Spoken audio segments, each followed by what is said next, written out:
Good morning, madlang people.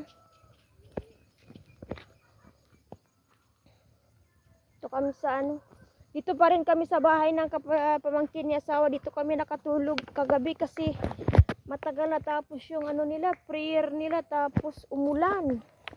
Tapos 9 na ng gabi na tapos tawag nun.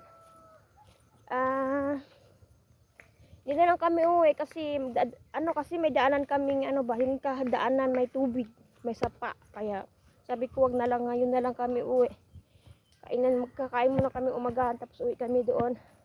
At namayang hapon punta na naman kami doon sa uwi kami ng bahay ngayon, maliligo, maglinis ako ng bahay. Tapos pagkahapon punta naman kami doon sa bahay ng kapatid ni asawa. May padasal doon mamaya. Ngayon ay padasal ng mga hayop.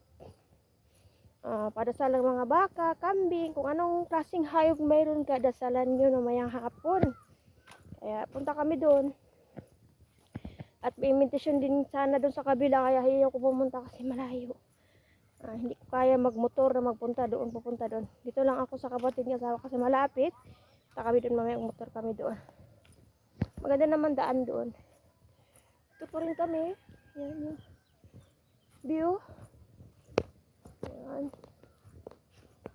Lalakad muna kami dito sa kamuting kahoy. Kamuting kahoy. Ay, Diyos ko. Yung kapitbahay nila dito. Pero walang tao. Walang tao. Saan kaya sila nagpunggal? Ang ganda yung bahay nila. Concrete yung bahay nila. Ayan po mga kababayan. Thank you for watching. Happy Pongal!